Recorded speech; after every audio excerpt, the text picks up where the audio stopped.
ఇండియాకి వెస్ట్రన్ బార్డర్లో ఉన్న పాకిస్తాన్ చాలా మందికి జస్ట్ ఒక నైబరింగ్ కంట్రీ లాగా అనిపిస్తుంది. కానీ ఇండియన్ సెక్యూరిటీ లెన్స్లో చూస్తే పాకిస్తాన్ అంటే ఒక nuclear armed neighbour and long term rival and ఇండియాని వీక్ చేయాలని డెకెట్స్ నుంచి స్ట్రాటజీ ఫాలో చేసిన కంట్రీ. సో రియల్ క్వశ్చన్ ఏంటి అంటే పాకిస్తాన్ని ఇండియన్స్ ఎలా అర్థం చేసుకోవాలి? ఇది మన న్యూ సిరీస్లో first episode.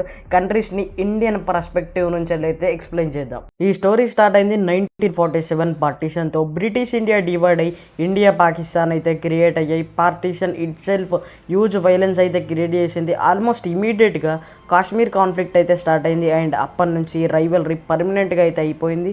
Major turning points సింపుల్గా 1947 to 48 కాశ్మీర్ వార్, 1971 వార్ పాకిస్తాన్ని మనమైతే స్ప్లిట్ చేసి బంగ్లాదేశ్ అయితే క్రియేట్ అయింది.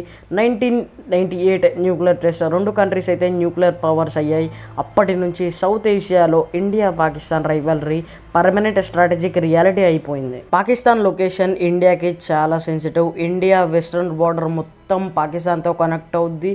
పాకిస్తాన్కి అరేబియన్ సీ పోర్ట్స్ ఉన్నాయి అండ్ చైనాతో స్ట్రాంగ్ మిలిటరీ పార్ట్నర్షిప్ అయితే డెవలప్ అయింది. చైనా పాకిస్తాన్ ఎకనామిక్ కారిడార్ వల్ల చైనాకి అరేబియన్ సీకి డైరెక్ట్ యాక్సెస్ వస్తుంది. ఇండియా పర్స్పెక్టివ్లో చూస్తే సింపుల్గా పాకిస్తాన్ అలోన్ ప్రాబ్లం అయితే కాదు, Pakistan plus China alignment bigger strategic factor. Main section of the video India Pakistan relation mostly అయితే conflict driven. Main dispute still Kashmir బార్డర్లో ఉన్న లైన్ ఆఫ్ కంట్రోల్ వాళ్ళు మోస్ట్ మిలిటరైజ్డ్ బార్డర్స్లో ఒకటి. డిప్లొమాటిక్ టాక్స్ కొన్నిసార్లు జరిగాయి హిస్టరీలో, కానీ మేజర్ అటాక్స్ తర్వాత రిలేషన్స్ మళ్ళీ కొలాప్స్ అయ్యాయి. ట్రేడ్ కూడా రీసెంట్ ఇయర్స్లో ఆల్మోస్ట్ కంప్లీట్గా స్టాప్ అయింది. సింపుల్గా చెప్పాలంటే ఇండియా పాకిస్తాన్ రిలేషన్ పీస్ మీద కాదు, మిలిటరీ డిటరెన్స్ మీద అయితే రన్ అవుద్ది. అండ్ ఇండియన్ సెక్యూరిటీ డాక్టరైన్ డిస్కషన్స్లో ఫ్రీక్వెంట్లీ మెన్షన్ అవుతుంది ఒక concept, bleed India with 1000 cuts. Meaning ఏంటంటే డైరెక్ట్ ఫుల్ వార్ కాకుండా proxy groups, terror attacks and constant ప్రెషర్తో ఇండియాని వీక్ చేద్దామని.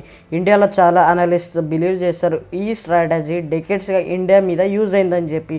గ్రూప్స్ లైక్ జైషే మహమ్మద్, లష్కర్ ఎ తయ్యబా ఇండియాలో మేజర్ టెర్రర్ అటాక్స్కి లింక్ అయ్యాయని డిస్కషన్స్లో ఫ్రీక్వెంట్లీ వస్తాయి.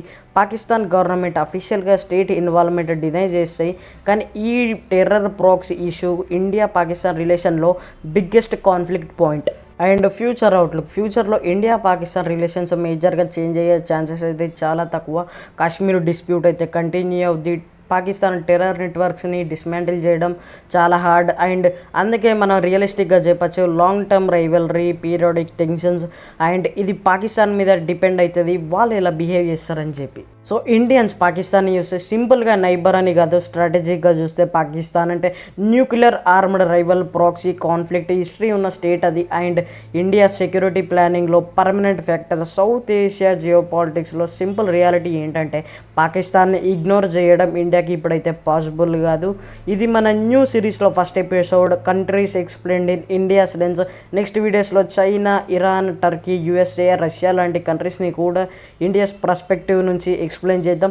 సో సబ్స్క్రైబ్ చేసి ఫాలో అవ్వండి. బికాస్ జియో పాలిటిక్స్ అర్థం కావాలంటే వాళ్ళని కాదు, ముందు అర్థం చేసుకోవడం, ఇండియాస్ పొజిషన్ని అర్థం చేసుకోవాలి.